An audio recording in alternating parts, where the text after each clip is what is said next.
When looking at the 8th generation of video game consoles, there is one that stands out from the rest.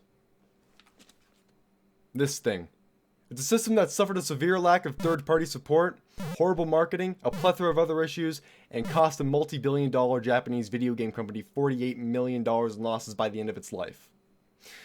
So what do you do in that situation? What would you do if you were Nintendo and you had a system failing to this degree? Well, it's a time-tested technique called discontinuation, otherwise known as destroying it and distancing yourself from it as much as humanly possible.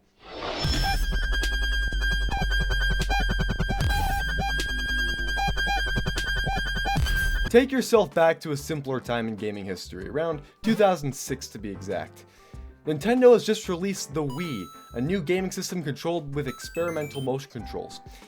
People lost their shit, not just because of how good the motion controls were at the time, but also because of its really funny name. But the Wii ended up surprising everybody when it sold over 100 million units worldwide. The Wii was very approachable to people who didn't normally play video games, simply because this is far simpler than this.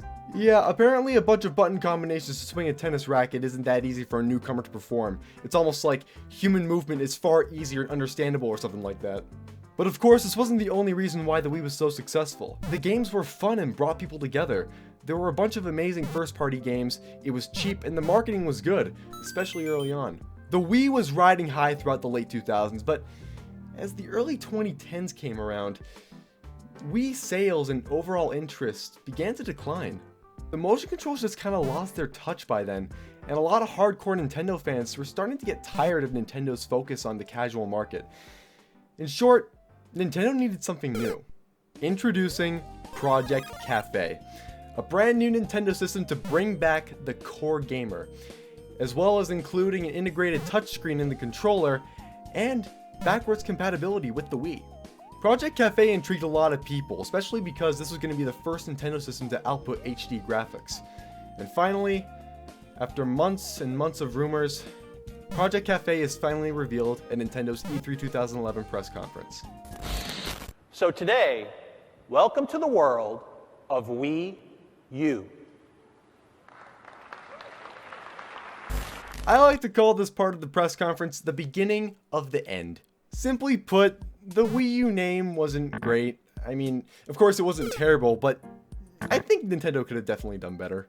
But the Wii U name, coupled with the way Nintendo was describing it, was actually causing some confusion, especially with people who only watched the reveal trailer. Throughout the press conference, a lot of focus is placed on the Wii U gamepad, or as Nintendo liked to call it during the press conference, the new controller. But I feel like Nintendo would have benefited if they put a little more emphasis on the fact that the Wii U was a new system and not just a new controller, especially considering that the reveal trailer has virtually no mention of a console anywhere.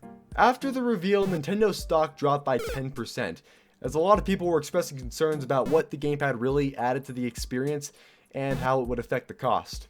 It wouldn't be until E3 2012 where we would learn more about the Wii U's technical capabilities, features, and games. Nintendo was far more upfront about the Wii U being a system this time around. Both the gamepad and system were shown in their final designs, the system's online capabilities were discussed, and games from both Nintendo and third-party developers were showcased. But it didn't stop the show from being underwhelming overall. A lot of hardcore gamers were disappointed at the announcements, as a lot of them were geared towards casual gamers. Sure, there were games like Pikmin 3 that enjoyed a positive reception, but that just wasn't enough.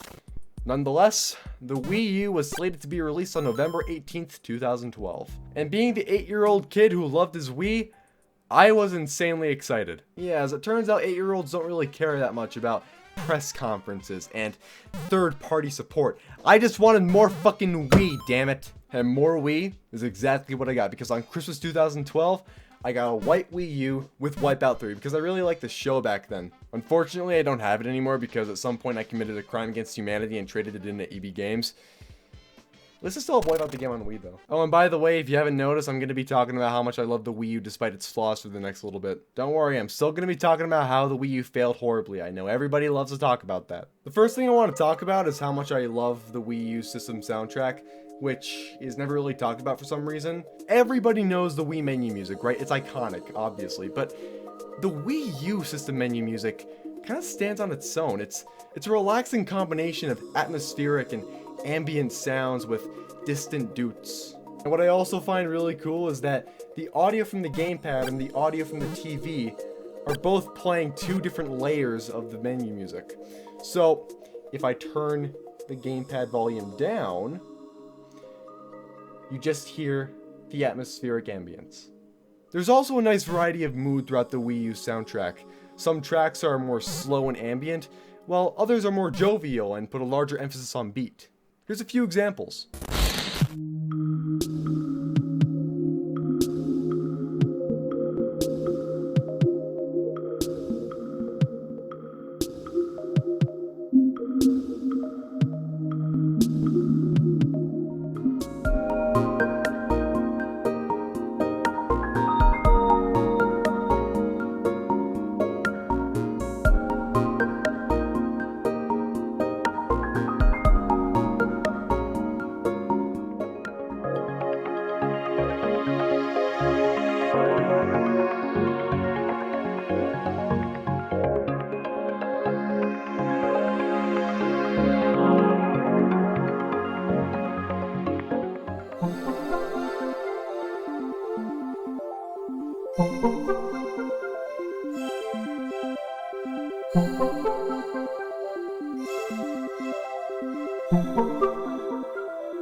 Essentially what I'm saying is that the Wii U has the greatest system soundtrack, and if you disagree with me, I will eat you alive with my bare hands.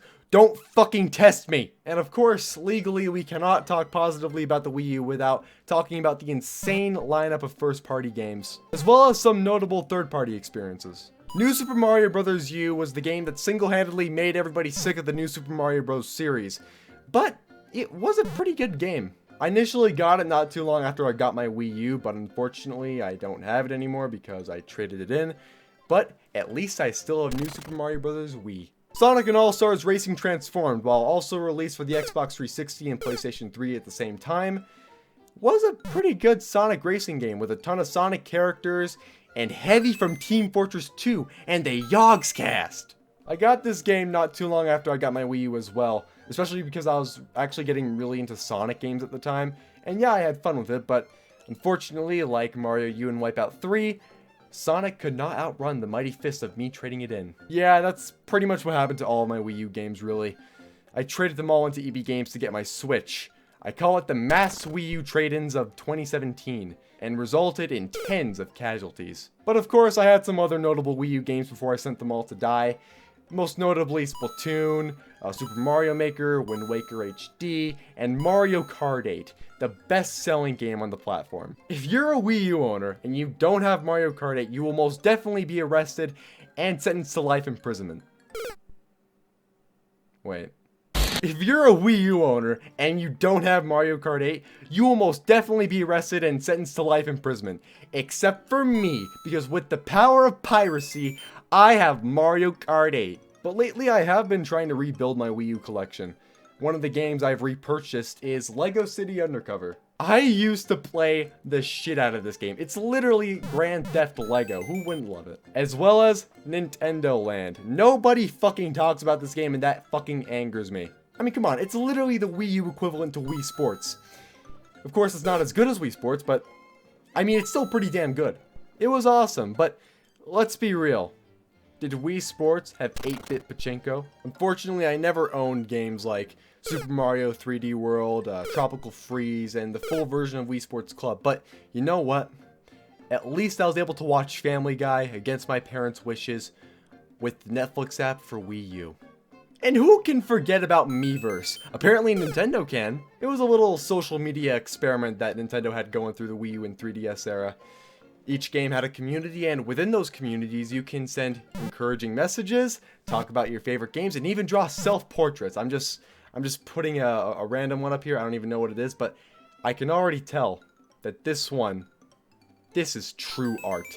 Yeah, I used Miiverse back when it was active, but being a young kid using it, my posts weren't exactly, good. I actually very vividly remember during the Pokemon Red versus Pokemon Blue Splatfest, I was on the red team and we were losing, so I wrote this whole fucking Miiverse post on the Splatoon community saying how unfair it was and that Blue needed to let us get some wins. Nintendo shut down Miiverse for both the Wii U and 3DS on November 7th, 2017, which honestly didn't really do them much good because on Miiverse, there was proof that the Wii U wasn't failing, courtesy of Miiverse user Corey, and now it's gone.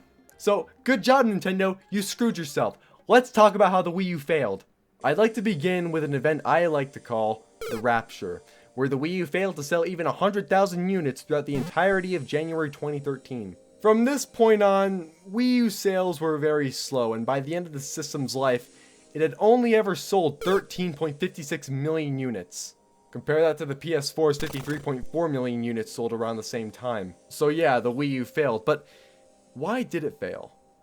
Well, there's several reasons. And the first one I'm going to get into is horrible marketing. Remember how the Wii U reveal trailer shown at E3 2011 was confusing and didn't really say that much about the console and referred to the Wii U as a new controller? Yeah, honestly, that was better than the ads we got after the Wii U came out. I mean, just look and just see for yourself. Hot buttered popcorn, that's a deal! Now, obviously not all of the Wii U's marketing was bad. Only most of it was. I mean, one of the first Wii U commercials that came out was okay. I mean, it wasn't that memorable really, and personally I'd do without the dubstep, but it at least tried to tell people what the Wii U was instead of just having some annoying kid go all like, "With the Wii U gamepad, I can fucking kill Luigi!" Stuff like that doesn't make me want to buy a product. Instead, it just makes me embarrassed that I own the product. And personally, I'd say the best Wii U ads were the one that just had gameplay and no actors. And even then, those were okay at best. The others didn't really do much to tell people about what the system was, and instead it just came off as the system for annoying little kids. And if Nintendo's goal was to bring back the core gamer to the audience with the Wii U, then why did they think making these ads was a good idea? The only good thing I can say that came from these ads was how it influenced the marketing for the Nintendo Switch, the Wii U's successor. Majority of the Switch ads featured both kids and adults playing the Switch in different ways and having fun. No annoying kids, no cheesy effects, just people having fun. And I'd also say that just being a far more understandable system than the Wii U helped the Switch in the long run. But obviously, the terrible marketing isn't the only problem the Wii U had, as one of the other major issues the Wii U faced was a lack of third-party support. If you know anything about the Wii U library, you'll know that a good majority of the best games were developed by Nintendo. And while most of these games are very high quality, the key to the success of any game console is a quality lineup of third-party games. And it's obvious as to why. Like, more games means more sales. When the Wii U was being shown at E3 2012, Nintendo provided a full list of all the third-party developers actively developing games for the Wii U. This list included one of the Wii U's biggest supporters at the time, Ubisoft, as well as Sega, THQ, EA, Konami, Bandai Namco, and many others. And when the Wii U started struggling in the market, most of these developers pulled most of, if not all of their support for the system. Ubisoft in particular straight up said at E3 2013 that they won't make any more exclusive games for the Wii U until sales improved, and EA was the same way. But of course, not all of them gave up on the Wii U. In fact, Sega actually signed a deal with Nintendo in which Sega would release 3 exclusive Sonic games for the Wii U and 3DS. And what were these exclusive Sonic games? A steaming pile of shit, a broken mess of a game that was built in an engine that doesn't support the Wii U, and a crime against humanity. And of course, this doesn't mean that the Wii U never had any quality third-party support after 2013. Wonderful 101, Bayonetta 2, Xenoblade Chronicles X, and Monster Hunter 3 Ultimate are just some of the third-party Wii U games that are held in high regard. But that didn't really change the fact that the only real way Nintendo was going to regain the support of the third parties that were there from the very beginning was if Wii U sales improved, which it never did. And a part of the reason why the sales never improved was because of the price. The Wii U launched with 2 models, the basic set and the deluxe set. The basic set retailed for $300 and came with the system with 8 GB of internal storage, the cables you need, the gamepad, and an AC adapter. The deluxe set came with everything the basic set had, this time with 32 gigabytes of internal storage, and included a stand for the system and gamepad, a charging cradle for the gamepad, and a copy of Nintendo Land. There was a $50 difference between the basic set and the deluxe set. And the basic set itself was $50 more expensive than the Wii starting price at $250. And because a lot of people wanted to buy it with games and accessories like a Pro Controller because some people just didn't want to use the gamepad, they would have to shell out at least an extra $50 with their purchase. 2013, Nintendo had tried a tactic that they had done with the 3DS when it was underperforming, and dropped the price of the deluxe set to $300 and discontinued the basic set. But unfortunately, the damage was done and it didn't really help all that much. And now, here's just a few more reasons why the Wii U failed.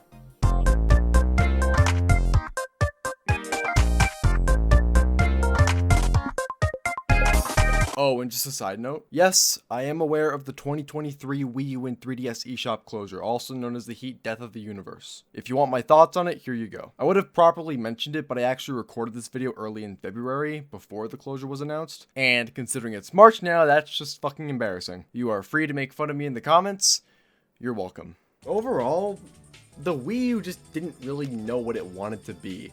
Let's compare it to the Wii and Switch for a second. The Wii was a system that utilized motion controls. The Switch is a system that you can use as a portable device and a home console using its detachable controllers.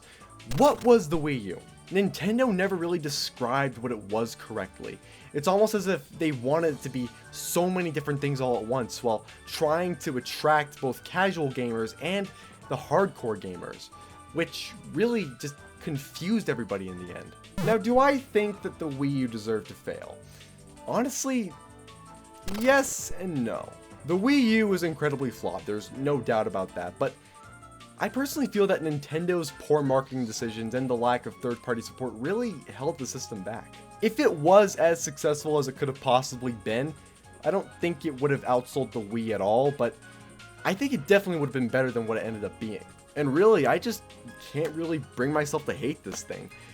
This was the first ever game console that was mine, and it brought me a lot of fond memories. The Wii will always be my favorite console, but the Wii U will always hold a special place in my heart.